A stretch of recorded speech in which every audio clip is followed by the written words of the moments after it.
Right. Good morning, everybody, and welcome to our second webinar. We're really, really excited to be able to pull this off after we got called off so unceremoniously by COVID-19. And in fact, that's the topic of our second webinar, is how we respond and react, I suppose, to this new normal. And so we're very excited to have had people responding quite positively, actually, to the negative situation we found ourselves in. So when speakers began to say things like, actually, we must have the conversation now, that was quite exciting for us. And I think we'll talk more about that sort of thing today, you know, how people are responding and how we think we as a community respond, react, support going forward. So I think we've got some attendees on. We've got our panelists for today. We're really excited to be joined by Craig Wing, who's a futurist and a friend, I'm happy to say. He's one of the founders of Future World. Well qualified, a person who is constantly thinking about the future. I'll post small bios on them in the chat room as I introduce them, just so we don't spend a lot of time listening to me. We would prefer to spend time listening to them and to all of you. So Craig Wing is our main speaker today. We have three respondents joining us. We've got Richard Gevers, who is a CTIN member. In fact, all of them, I must say, are CTIN reference group members. He spoke on our panel yesterday as well, and he's a founder of Open Cities Lab, and many of you will know him as a strong civic tech enthusiast and practitioner. We also have on our panel Deborah Byrne, who is also a CTIN supporter when she has time.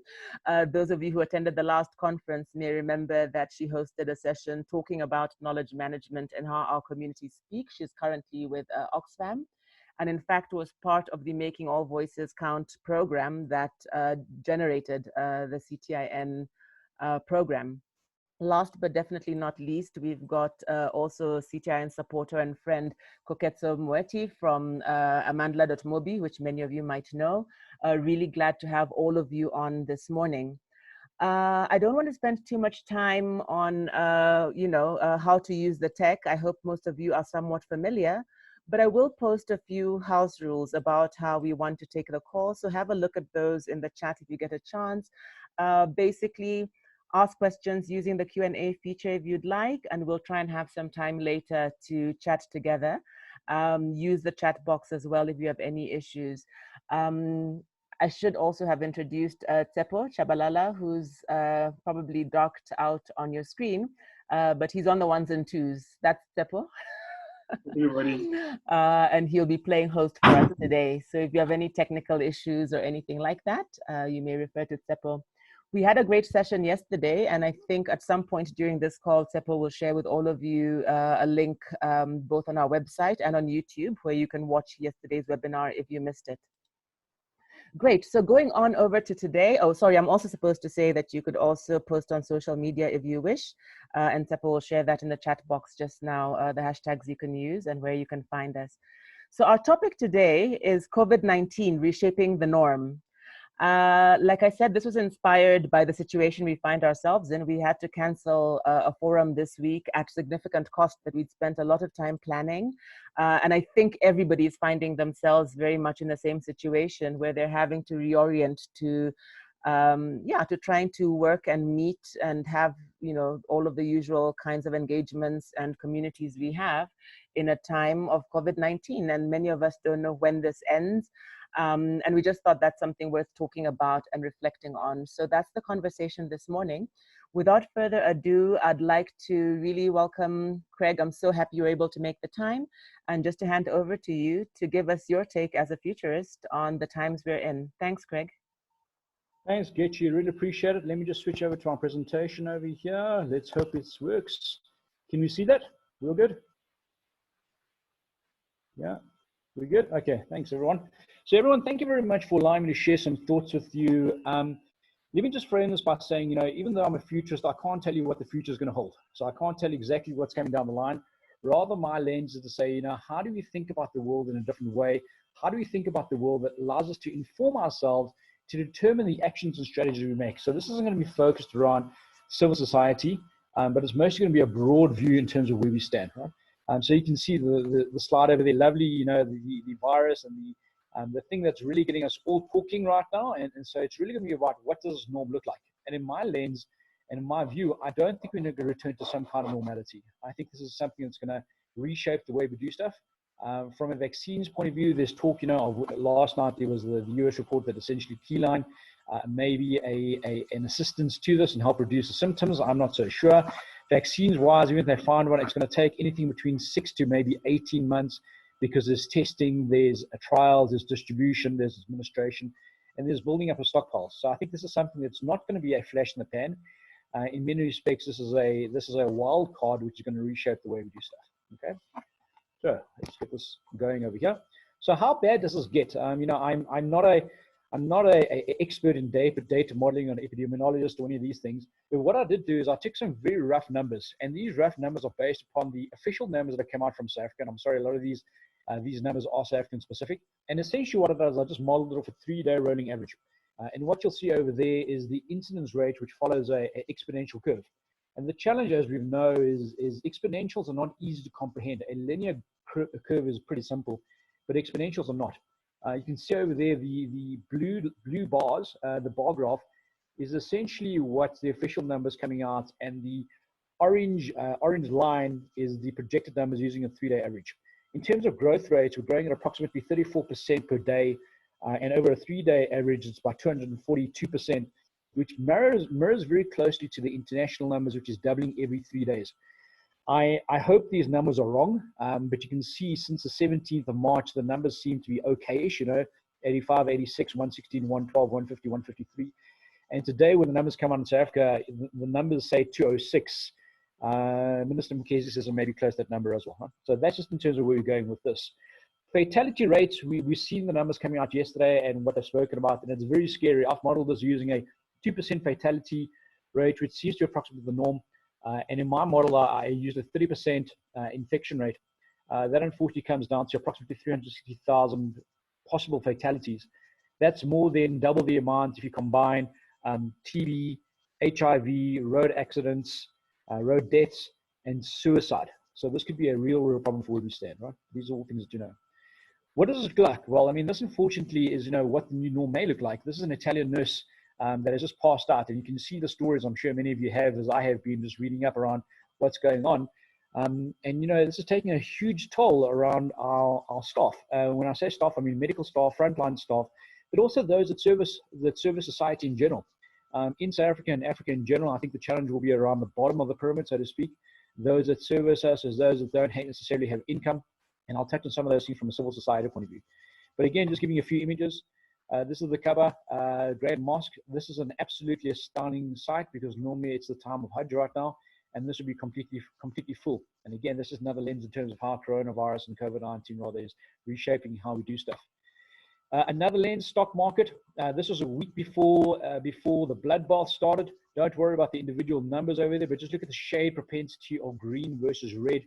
Green are stock numbers that are climbing, red are stock numbers that are crashing. A week later, look at the number of green. This is what it looks like right now. That's the red, right? And this is over the course of a week. What does this mean? Well, it means that the financial norms are now being reset, and we need to think very carefully around what this means for us as individuals and civil society. Right? So this is where I'll start around giving some thoughts around what does it mean in general. In my view, what COVID-19 is doing is it's acting as a loudspeaker in terms of where we are as individuals and organizations and societies. My belief is you've heard commentary already, folks saying, this is a big situation. This is something that'll pass. It's a spike.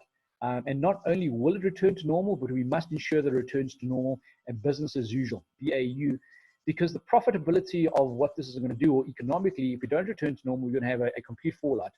I agree mostly with that, but think very carefully around intents, because what I believe is happening right now is Corona is allowing us to see the inside intent of what people's desires actually are. Those that desire profit and want money over all else will say things like return to work. I'm only going to give you a maximum of X number of days leave, etc., because the intention is for things to return to the normal to increase profits. For those of us that are community orientated, you'll see that the narrative will very much be around saying, well, how do we ensure that we are more community orientated now? For those of us that are pandemics and alarmists, we'll raise alarms and say this is the end of the world and Armageddon and Chicken Little and so on and so forth. Right? But watch very carefully over the next couple of weeks, the next couple of months, I think this is a unique moment in time where it will allow us to determine the inner workings of what people are thinking about. From a civil society point of view, these are pictures, and again, you could have seen many of these pictures taken on Twitter, etc. This is a terrible picture that was taken, of where people in Wuhan in China were actually boarding up residents at home. So they were boarding up there with wooden blocks as well, steel bars, to ensure they don't escape from their buildings because they had coronavirus. The same thing holds true with pipes. And there's stories of people, welding doors shut. Never mind, essentially martial law. The same thing has now extended to parts of Northern Europe. You can see the situation happening in Italy. It doesn't seem to be as extreme. But the question holds true around to say, well, what's our role of civil society and individual rights, and how do you balance the rights of the individual versus the rights of the state or the masses, right? You layer on a perspective of technology over here, and you've got the situation where we have potentially, in China at least, AI cameras now determining if someone's got COVID-19, where there's talk where they'll now use the same information and layer that over the social scoring system they have in China to give you even more data to determine who's useful to society or not. The role of technology over here is key. As an engineer by background, I'm always concerned how people say technology is racist or biased. It's not that, it's the intent in terms of how we use it. And for algorithmic intentions, it depends very much on the programmer's bias or the data sets that we used before. So that's one possible use of technology. The other one is this one that was lifted really yesterday, which is how we're using supercomputers now potentially to identify 77 chemicals that could be used in the fight against coronavirus. So it's really about saying, well, how do we, in the world of civic society, hold those that use technology accountable to say, well, are we doing it for the right reasons and the right intent? Okay. But there are also some unintended consequences that are some really beautiful ones. These are the Venice canals. This picture taken a couple of days ago where it's now cleared up without having tourists, without having boats, where the water's murky. Not only is the water clear and fishes are coming back, but there's now dolphins that are playing the piers as well. Right? So in some respects, perhaps this coronavirus has allowed us to reevaluate what's important to us as societies, and for us to really question what is the driver that we hold true to us. It's the whole story of us on a hamster wheel. For some reason, as human beings, well, not for some reason, as human beings, we're conditioned to say we want growth, we want more. We want more cars, we want a bigger house, we want more money.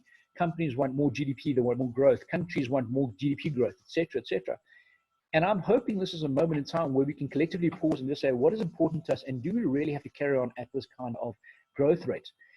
This is a picture of Wuhan, and you can see the pictures. You can see the pictures from top left to bottom right, taken from essentially the beginning of January till the end of February, indicating pollution levels over Wuhan province and how this has changed over time. Here's another video that shows you over China in general, and I'm just going to speak over that. That's the level of NO2 over China, and you can see it's been reduced significantly. My concern is it's going to pick up again if we put capitalism at the center of everything we do, i.e. that we put the role of growth over everything else.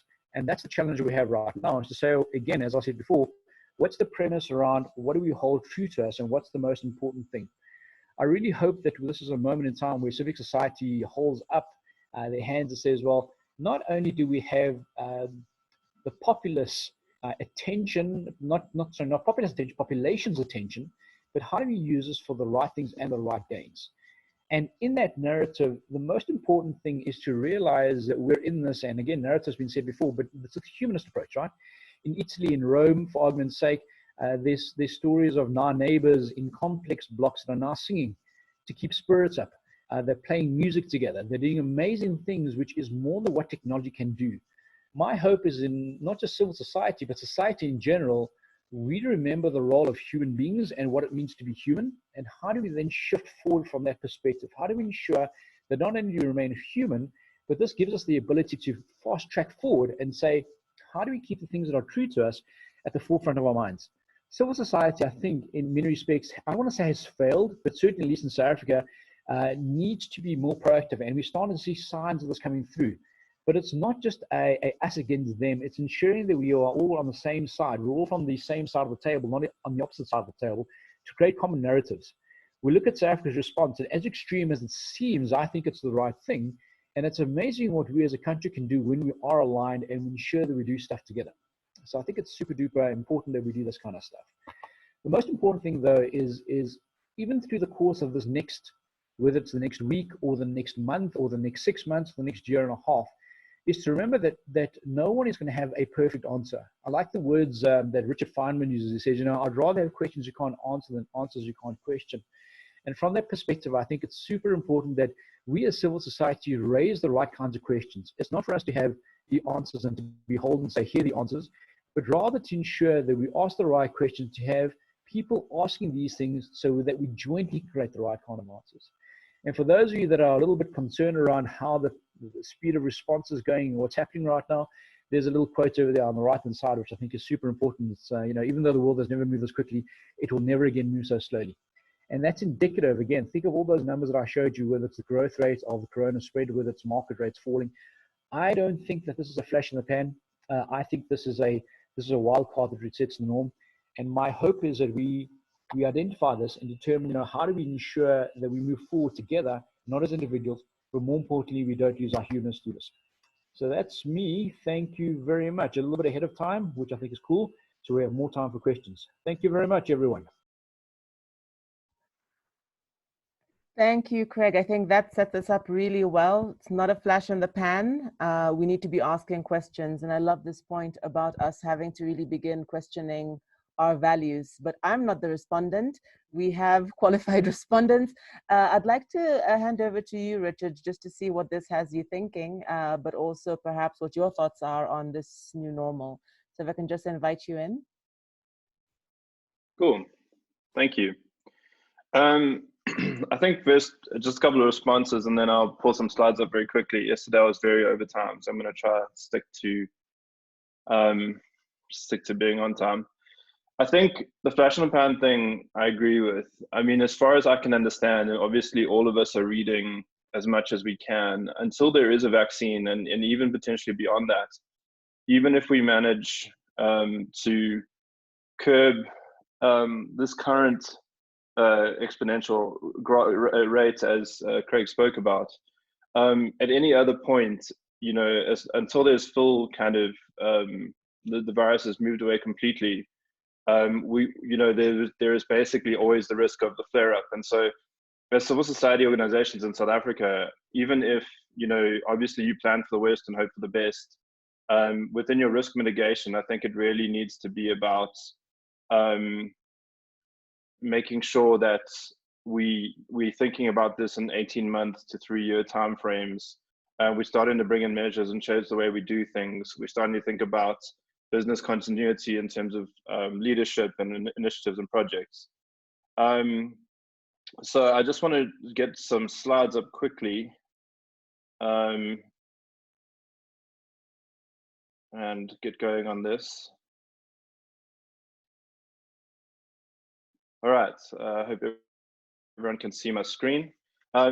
Just a couple of quick things. Firstly, there's a bit.ly link on the right of this presentation. And this will take you bit.ly/OCL CTIN CVD19. So on every slide, it'll take you to these slides so you can see them.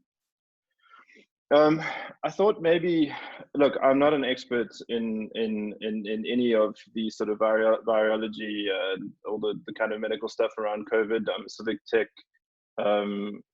leader, director of Open Cities Lab, as was introduced in the chat. But I thought, I mean, for something that we've been focusing on for a long time is making sure that we can work with whoever we need to work with in a way that doesn't require them to be in the room. And also that really trying to think about the way we work as an organization to maximize our impact and efficiency. And so I thought maybe something that would be helpful, and it's certainly not coming from an arrogant space, but just maybe if it is helpful, is to just tell you how we work in a way that now enables us to work distributed.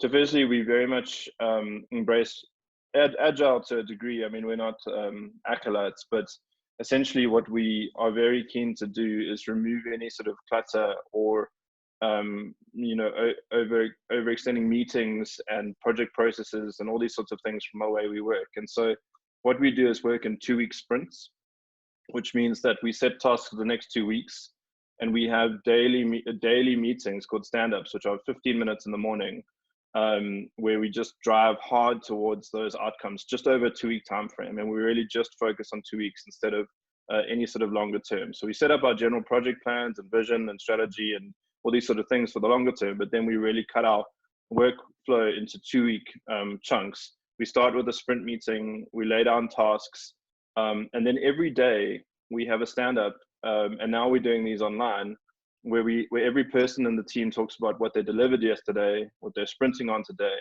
any blocks that might be in their way of achieving the task they need to over the next 2 weeks to get to that goal, which is one of the things we prioritize the most. Yeah, is someone trying to talk? Sorry. Okay, no. And then we try to personalize it and sort of humanize our team by adding 2 things of, is there anything keeping me from being 100% present, and what personal development I might be working on. The way that we do this is through a set of apps and programs and things that are basically across the board mostly able to be got for free if you've done a US equivalency of a nonprofit. And so we use Google Apps for online collaboration. That's everything from email to working on online docs together. We use Slack for team and partner communication, because Slack is a communications app, and you can check all of these things. They're all links in there that help us do topic-based communication as opposed to time-based communication. And I can talk about why that's important, but it really makes it efficient in terms of talking about our certain projects and initiatives on the go. We use Trello, which is also something that has a free tier for project and task management. We set that up in the agile way, and I can explain that offline or somewhere else. We use Xero and Receipt Bank for finances. So all of our financial systems, including like the link to our bank, can be done remotely with our accountants. And then when it comes to more actual development and design, we use a number of programs for both hosting our servers, hosting our code, doing our design, and user feedback. And then I think really within the lines of what Craig was saying around being people-centered, I mean, one of the things I spoke about yesterday, and I think that's really important, is that everything we do has to be human-driven and human-centered. And so I think it's really just a call for us to say, well, I mean, how do we meet people where they are? And in the simplest way, what is the easiest way for us to communicate with communities, CSOs, government, and others, you know, and basically be agnostic to the channel as long as it's working for the people we're trying to communicate with. So Slack, WhatsApp, Zoom, Skype, Hangouts, other sorts of things, phone calls. I wanted to just list some, I know I'm over time, so I'm gonna go very quickly.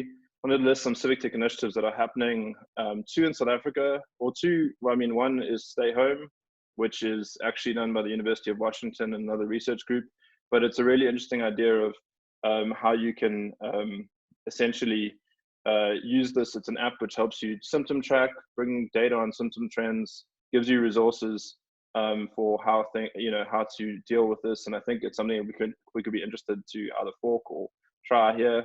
The initiative Cape Town Together is a group in Cape Town that are coming together to set up a database of people that can help out in the crisis. This is something, and it's also using Google Forms, part of the Google Suite, also like can be free to use and easy to use. These are the kind of things that might spark some ideas for civic technologists around other initiatives and other places we want to do. And then there's a couple of things I've shared here just around a vulnerable communities map project, the COVID-19 dashboard for just tracking live data and different things there. I've also put on this 2, I think, really useful resources. They are from Salesforce and Heroku, but they don't tend to be really focused on trying to sell anything, but they're just 2 fairly large organizations that are working remotely and are resources for how we might, maybe you would find useful for your organization for how you might need to work in this time, or how you might need to bring in new processes. So just to summarize, I think, you know, we really need to go into planning mode for anticipating the worst, but hoping for the best. We might find us going into patterns of 2 months of self-isolation and 1 month on until the vaccines are here. There are a lot of tools and processes that can enable you and help your organization to work remotely and keep going. I think that there are a couple of initiatives and resources there that please explore and share. And I think also just the last point to make is just we need to all keep talking to each other and supporting each other in this time. I know that donors are getting behind and you know, I won't name them a name, but I mean, you know, I think reaching out to your donors and donors banding together to support organizations through this time. is really important, with things like costs for giving people mobile data and ways of working remotely, because of course I understand that, you know, my organization can do this, but many organizations work with people that don't have access to internet or don't have devices and all those sorts of things. And so really, I think we just need to be open and talking and transparent. And then finally, the point about human. So, I mean, the other thing we're doing on our team is just trying to make mental health and other sorts of things available to people, just so that, I mean, because working in isolation is hard. A lot of people have families and kids around. A lot of people might be relatives or friends with someone who's sick. And so I think it really calls for us to just drive a lot of empathy, and also just, again, try to be human.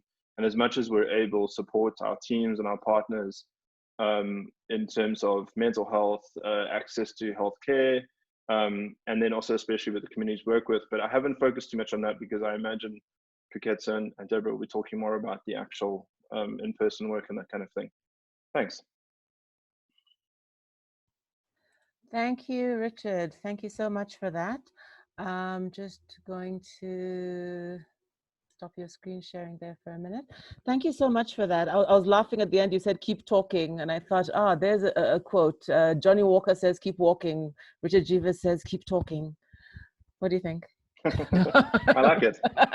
No, I'm joking. No, I think this really pulls some things nicely together, Richard. Thank you very much, because Craig is telling us that in a time like this, it shows up what our values are. And I think what you're saying is that actually there's an opportunity here that isn't about snapping back to business as usual, but an opportunity to really develop new practices and new standards based on empathy and being human-centered. And you're showing us some of the apps and tools and practices that you've already been using and that we could begin to look at. So thank you very much for that. I'll encourage participants to continue raising comments and questions that we can take up after this. But I'd like to go straight over to Deborah. Deborah, what are your thoughts on all of this? I feel a bit like an Oprah, but let me hand over the mic. Fantastic, thanks, Geci, and hi, everyone. This is a really useful opening. Thank you, to both Craig and Richard. I think possibly a place to start is coming from my Oxfam South Africa space. What's been interesting to me is to notice how Oxfam itself has shifted from thinking about the question of poverty, and then over years moving to recognizing that that's not going to go very far, and to trying to go systemic and talking about inequality. And interestingly, the new 2030 strategy for Oxfam South Africa, for Oxfam globally, is around, one of the key features is around shifting economic models, which is a bit of a euphemism, I think, for what Craig was talking about earlier about, so what are we going to do about capitalism in the way that it's ravaging the planet and over people's needs, I think was the language he used. So zoom back into South Africa and where we are now.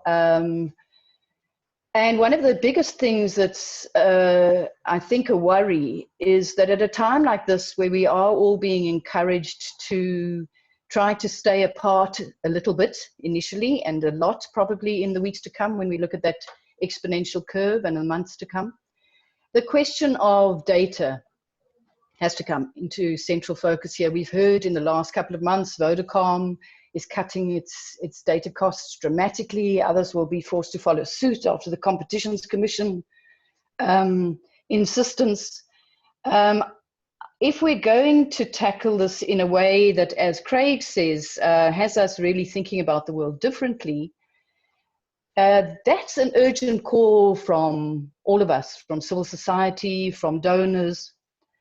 We'd like to think it's from the state as well, but unfortunately under capitalism, we have to be realistic and recognize that our state is essentially a neoliberal state in South Africa, and feeds the interests of capital. So it's the pushback to us as civil society. Where are we as civil society?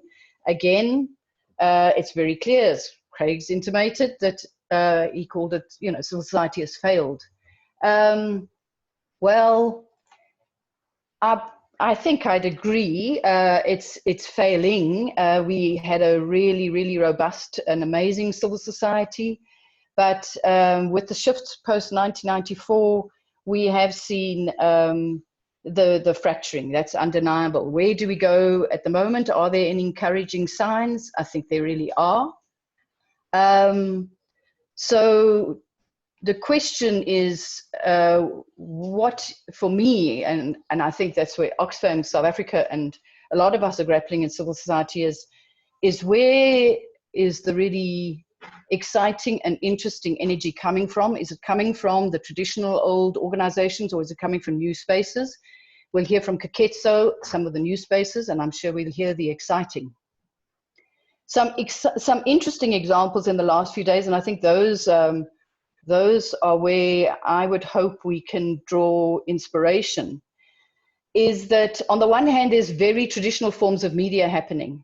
I think over 200,000 pamphlets are being printed at the moment, with support for communities and lots of organizations and lots of worker formations, literally heading for taxi ranks, heading into township mall areas, etc., and distributing pamphlets, with people coming back at 9 o'clock and wanting another 10,000.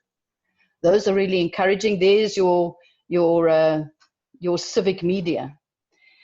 Also encouraging is that workers in, I won't name the factory, but in the Johannesburg area, workers in it's not a pharmaceutical, chemical factory which produces a range of cosmetic style of products, have spoken to management about shifting their production from producing things like air fresheners, etc., into hand sanitizers in a mass production way, and their management is open to it. So I suppose that speaks in some ways to Craig's let's get onto the same side of the table.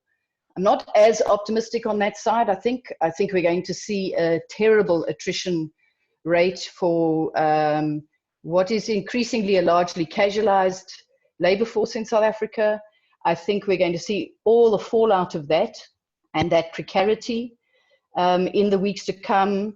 So we have to stare down the fact that we have a failed health system, and we don't have a national health system that's coming into play, that's smoke and mirrors, that our public health system is still going to be about privatization.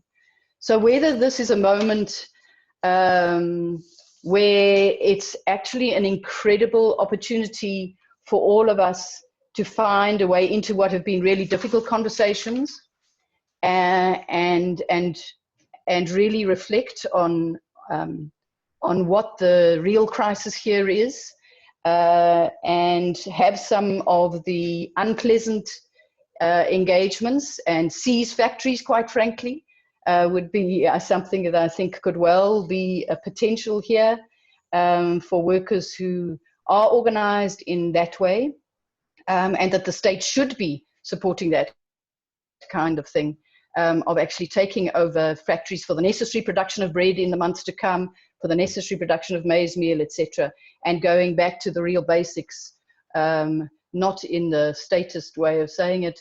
I think we're in for very interesting times, and the challenge is really up to us and for the civic tech community, in my view, to please try and orientate towards the most affected in our society, the precarious, and that's pretty much the majority, not pretty much, it is the majority in South Africa. I'll stop at that point. Thank you. Thanks, Deborah. And it's interesting what you say, in these proverbial interesting times, what is the real crisis here? And I think you're calling for, in a way, some of the usual problems. And so are these simply accentuated by this new layer of crisis? And we've indicated some interesting practices, but also some real challenges of failing systems, failing civil society, so to speak. So really interesting, I think, comments there. Koketso, are you ready for us? Are you dressed? Let's hear from Koketso. So I've had to switch devices. That's why I'm not switching the video on, because the other one was not connecting. But yeah, nevertheless, two interesting things recently happened that I think give us a view into how people are experiencing it, right?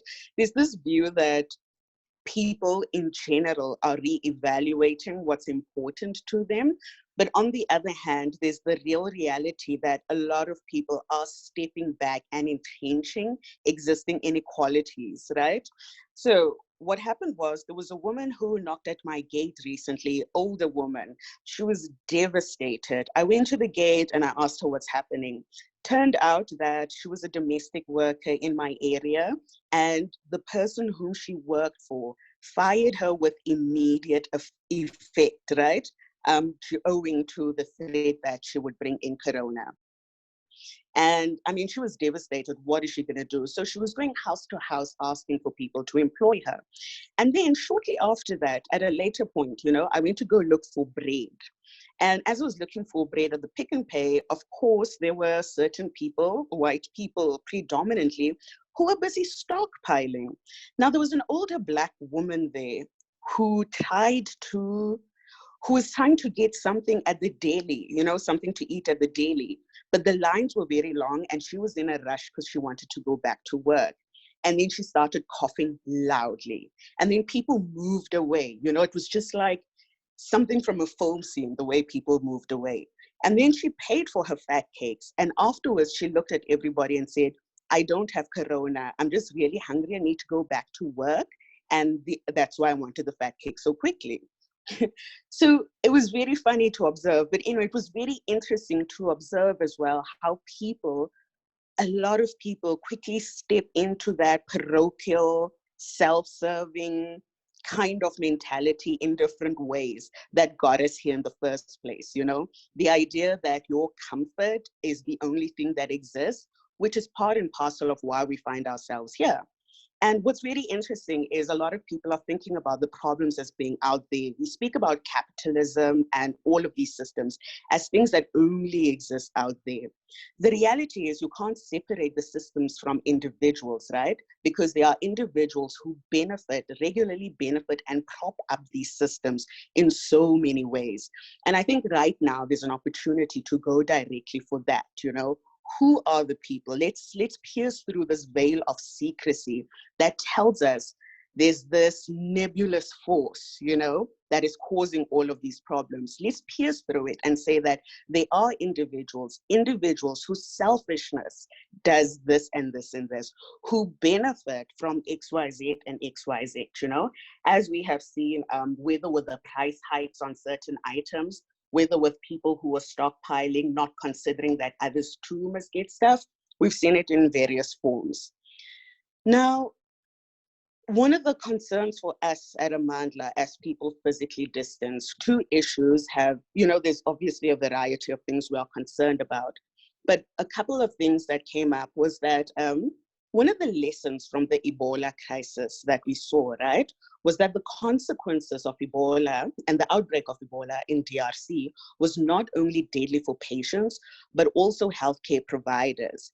And over and above that, what fueled the deadliness of this was misinformation.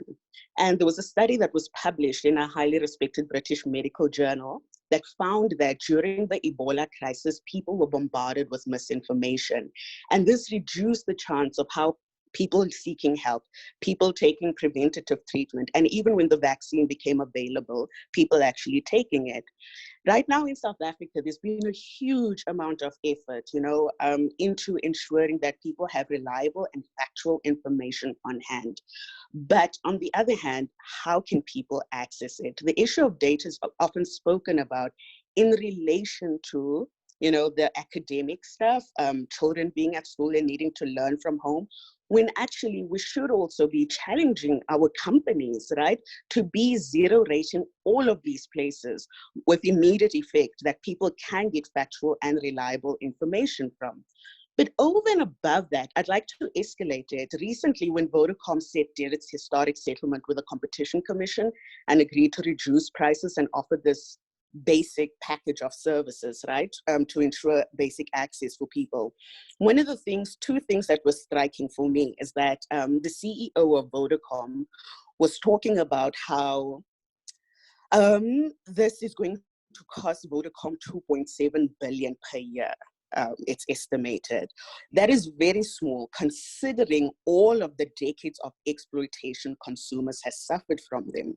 But on the other hand, he also spoke about how our mobile network operators are, you know, amongst the best and are world class, you know? And I think now is an opportunity for these mobile network operators to put their money where their mouths are. If they really want to contribute in this time of physical distancing, people are worried about where their family members are. People are worried about, you know, sharing information that they get with other family members who are not getting information through traditional means.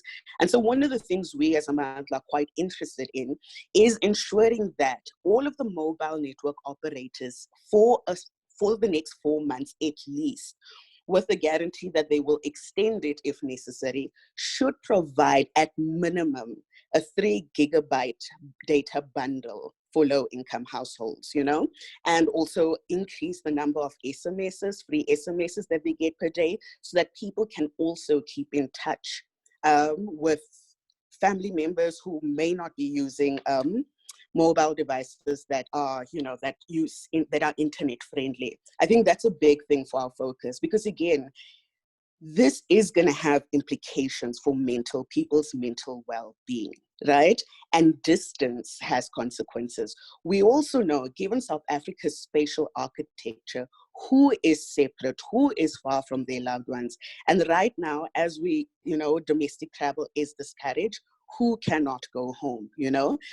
So there's a whole set of things for us there about, in this time of people being physically apart, it is so integral to open up multiple gateways for people to be able to continue being in touch with each other, to continue supporting each other. For somebody who cannot buy groceries themselves because they are most high at risk, to be able to SMS a neighbor and ask, can you please go pick up XYZ for me, right? It's about human connection. At the heart of it, we are constantly thinking about, in this time, how do we maintain the ability for human connection and growing a social solidarity that's needed?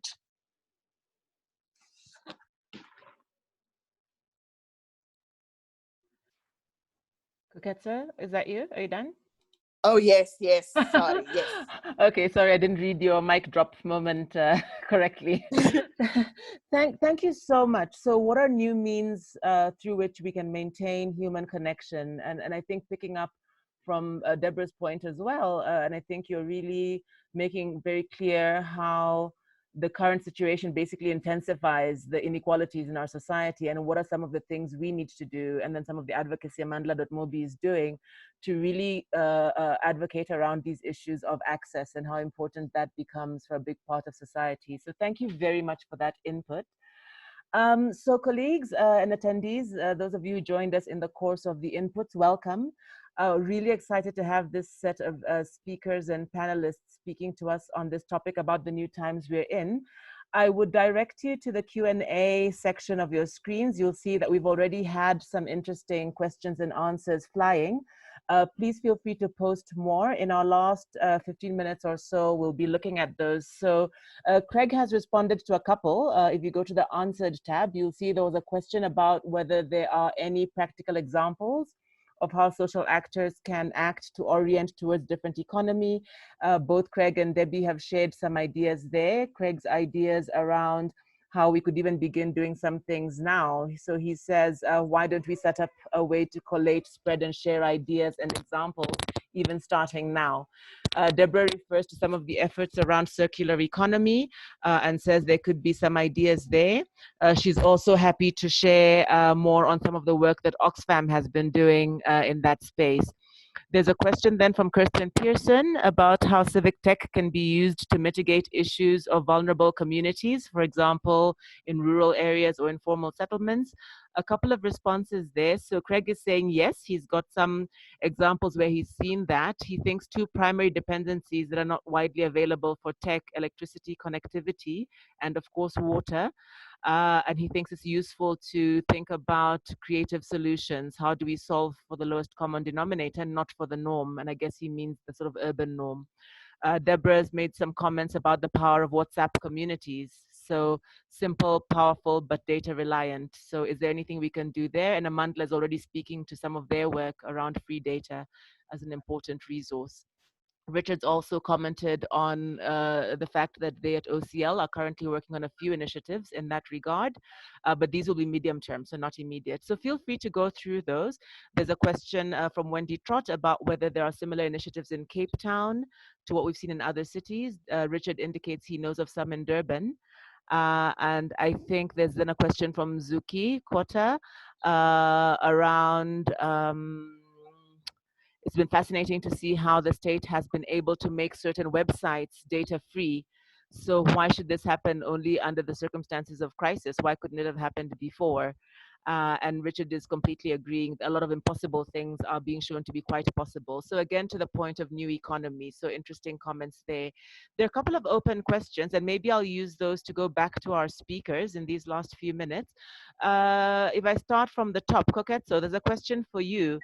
Your data must fall advocacy could not have been more timeous. Have all the data providers followed through and data costs less now? Would you like to answer that one, Koketso? Yeah, so I should confess, it's so funny. Earlier when I was talking and I just cut out so suddenly, I realized that my kids were too quiet and I was just like, they are up to no good. So I ran out to go check them. Anyway, nevertheless, just on the issue of data costs, so the other mobile network operators apart from Vodacom have still been in discussion with the Competition Commission, and we're waiting for an announcement. But for us, what we're thinking of, what we're talking about what the mobile network operators can be doing now is something that's completely separate from the cost of data, right? Number one, we're thinking about recouping from the exploitation that they have been doing over time. And we're saying to them that this is an opportunity for them to show up and show up in good faith, right? On the other hand, it's also, I think there's a much more bigger picture thing that's happening.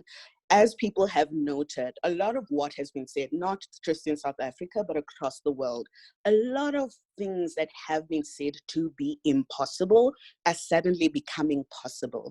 And we are constantly thinking about how do we use this moment to make possible what was considered impossible, to build momentum so that after this moment, we can call for it to be sustained beyond this one single moment, right? And I think that's constantly on our mind, yes.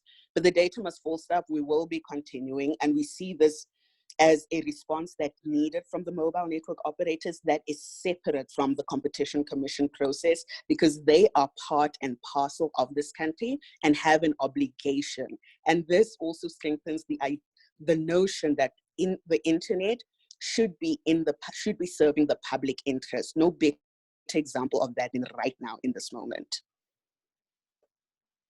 Thank you very much. And I think that's a really important point. So it's one thing to acknowledge that the impossible is being done, how to sustain it beyond the crisis, because that becomes the real practice shift, right? I mean, in crisis, everybody does, these really benevolent things and can do the impossible. Can we sustain it beyond? So I think important point there.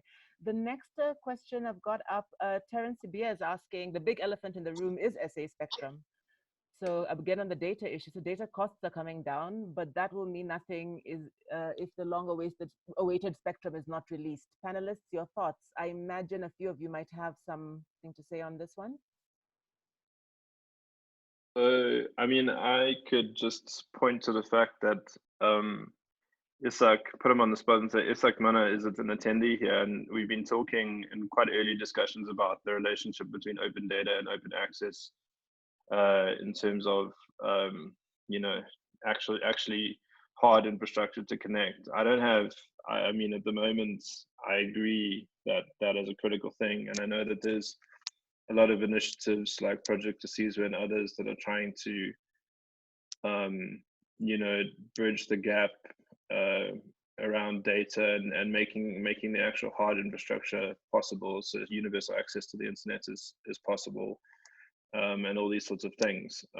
So I mean, not a very good answer, because I'm more upskilling in the space and trying to understand how to integrate what we do with that movement.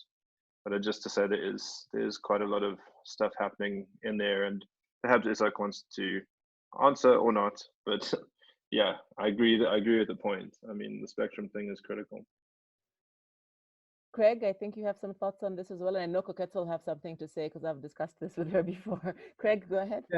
Yeah, Terence, I mean, at a high level, and I think this is almost, I don't call it a blanket answer, but for a lot of these things, you know, it depends on the drivers and motivation, right? So, I mean, when I was at Google, looking back at 2013, there was already discussions to say, how do we leverage white spaces to ensure there's more spectrum available?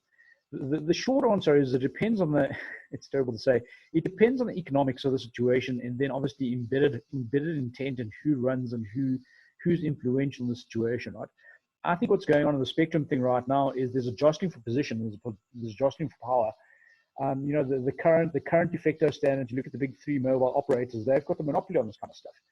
Even the Competition Commission came out, what was it, in the beginning of this year, and said, you guys will reduce your cost by X%. I think Vodacom's come out now and said they'll reduce by 30%. But it's all about holding on to de facto, and the economics of such don't necessarily make sense. Maybe this is a prime example of where civil society not only can, but should be involved around this. I don't know what it means. I'm not an expert in this space. But I think the reason is primarily because of intended desires, wants, and alignment, right? And I don't want to call it the old world because it's still de facto, and I think it will be de facto for a while, even after this. But it's around alignment, economics of the model, and who really cares from a business perspective. And, you know, it's about the normal kind of narrative, shareholders over stakeholders or community. And again, that is a simple answer for a lot of questions that I've seen you posted, but even just been asked to. Cool, thank you. Thanks, Craig. Koketso, do you want to say anything about this, or should we move on to the next question? I think we've had a few answers. Yeah, I think move on. I will send something because ICASA has actually offered to, you know, like urgently allocate for, so spectrum is a red herring in this instance because concessions have been made. But anyway, let's move on.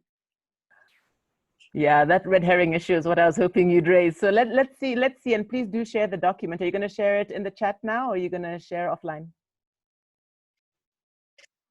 I will share it as soon as my normal device comes on working. Okay. Yeah. All right, cool. Then we've got the next question by Melissa. How could we use this window of opportunity to actively promote the domestic civic tech space as a destination for public and private investment so that we can use and grow our value-based practices and innovations? So I think any of you could answer this. Yesterday, in the discussion about civic tech hindsight, there was, as usual, quite a bit of discussion around where the funding comes from. So is this a new window of opportunity? And do any of you see any things that we could begin to do to really drive that? Maybe Deborah, could I ask you maybe to kick off? Not because you work from an organization that does fund some things and receive funding for some things, but I'm sure there've been conversations about funding, but I'll also invite everybody else to come in as well. No, I think, can I pass on this for the moment? And I'd like to hear from other people. I'm not sure I'm going to add that much value on this for the moment. Not a problem. Any other takers on this question of new funding opportunities for the civic tech space? I don't know. It's a hard question, to be honest. I think that if it continues to be what we expect in the worst case, then the nature of our work and the way in which we approach trying to, give people their rights and build inclusion will mean it will have to be bundled into the way our missions are completed as civic tech organizations. And so there would probably be a logical link to then funding and donors, and perhaps an opportunity to make, what I was talking about yesterday was the fact that we need to be clearer as civic tech about the actual human impact and end impact that we have. And we have to capacitate local philanthropy, donors, private sector to understand what our return on investment is essentially, and that is ultimately measured in impact and on humans' lives. And so again, if we are doing, I would hesitate. I mean, the only thing which gives me pause would be, I wouldn't like to capitalize on COVID to get funding. That's not it. But if it's part of the natural way that we focus on humans, And if we take the advice of trying to really take donors and supporters and partners and the private sector with us and capacitating them to understand how we have human impact, if the situation is lasting, like unfortunately it might be, then I think there will be an opportunity to build capacity in the space and potentially build opportunity for investment. Right, right. No, I think you're absolutely right. So I guess it does make the point about this being about value-based practices, but you're absolutely right that this isn't about, basically cashing in on a bad situation. But I think to this point about needing to find new and sustain new normals, things that perhaps have a different value base than the economies we've been in, then I think it is important for us to start thinking about how those shifts actively happen. But let's go to the next question. So Koketso and... Yes, sorry, go ahead, Craig. Just finally, there very quickly, I'm maybe missing the point a little bit, but just to give you some views from my experience, when I was in the US, I started a non-profit over there. It's the different, obviously the social and economic system is different over there, but you know, one thing that I was successful in doing was raising money from private trust funds, private donors. And again, I know it's different over here, but the more important thing is the question around alignments, right? Sometimes we look at it and say, you know, but I can't get money from this organization or that organization. It's the wrong lens. The right lens is the person that writes the paycheck. The organization that I was able to get money from a private trust fund was her driver was she liked the space that I was in, which is clean tech. I suspect to go off the point that was made earlier is from Richard. It's not to capitalize on this, but to understand that the momentum is on our side to say, in light of COVID and in light of Corona, this initiative that I'm doing has ABC benefit. And how do we ensure that? I think if nothing else, this is, again, it's the wrong terminology, so please forgive me, but the marketing is there for us. The marketing is there for us to say, well, how do we ride this? How do we ride this to do the right stuff, not the wrong stuff? So I think it's all about intention and saying, well, how do you ensure that the message isn't about capitalizing, but it's about saying the awareness has been done for me, and then find individuals with the same alignment. Yes, yes, yes. I think it's also partly, you know, my partner was saying to me about, you know, you're talking about shares going down and that sort of a thing. It's been interesting to see that I guess the immediate reaction to what's going on now, for example, has been, for example, Zoom, which has just made a nice bit of money from Civic Tech Network, and I'm sure from many other people in the last few days. And there are a number of others he was referring to that have just like really made a lot of money in the last few days, with people simply moving physical meetings to virtual meetings. So these kind of reactive things that, as Koketso was warning, could be quite knee-jerk and short-term, and we might just snap back after. But if there are opportunities to shift thinking and to shift investment and practice into things that are perhaps better and would have been better, you know, even pre-COVID, then I think the question is how to begin to see that swing, and I think the sustainability might come, and the shift in practice might come from that, and so how to think about that, I think, is quite important. So thanks for that, Craig. The last question we'll be responding to in our last minute. Koketso and Deborah, what does social distancing mean for traditional protest action like the march-ins and sit-ins? How can we continue to enable activism in these times? Would either or both of you like to comment on this? I can comment. Oh, there you go. Well, not all at the same time. Yeah, exactly. Go, Koketso. No, go for it. Okay, since you made me go second anyway, I guess I better go. So I think that there are already examples. I mean, obviously our orientation is that the likelihood we're going to see is that this is an incredible opportunity for communities to find the coherence we had in the period building up to 1990, 1994, where there wasn't this horrible distinction between people who have jobs and people who don't, etc. So we might see a lot more community cohesion in this space. We're seeing, for example, in worker formations that they're taking decisions normally every second Saturday, 500 workers pack into a hall. How are they going to deal with that? None of their workplaces are closing. They're the casualized workers who are going to be brought in now in all their vulnerability to foot the space where, as permanent workers go off to isolate, self-isolate, or whatever we call it.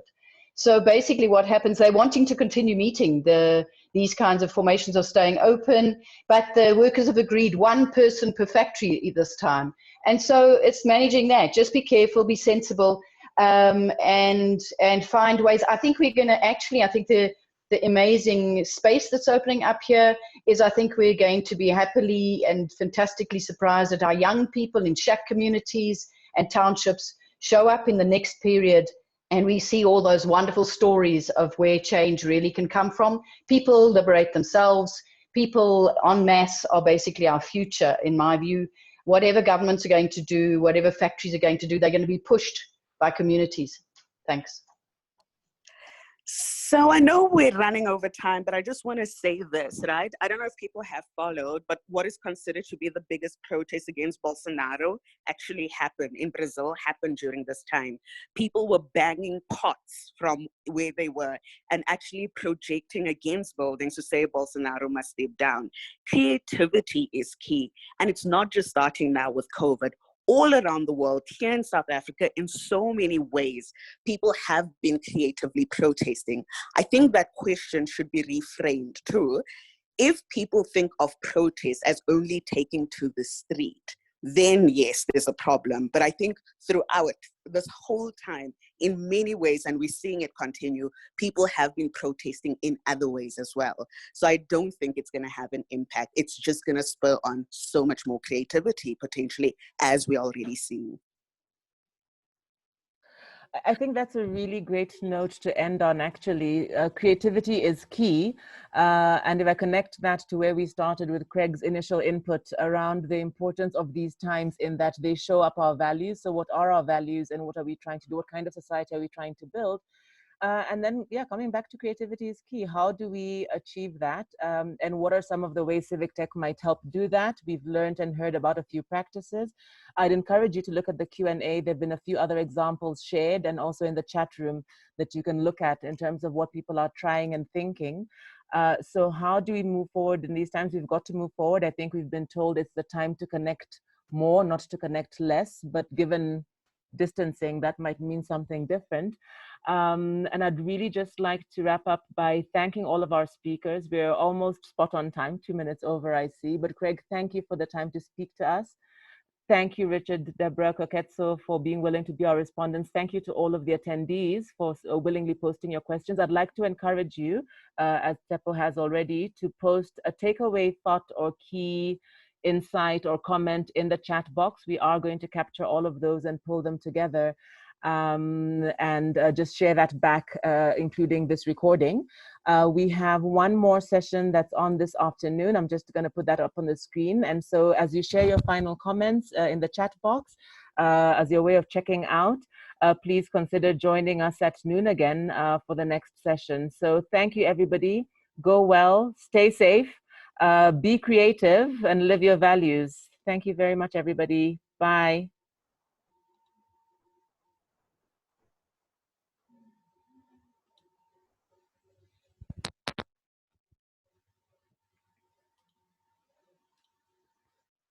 Thanks, Dr. Geci.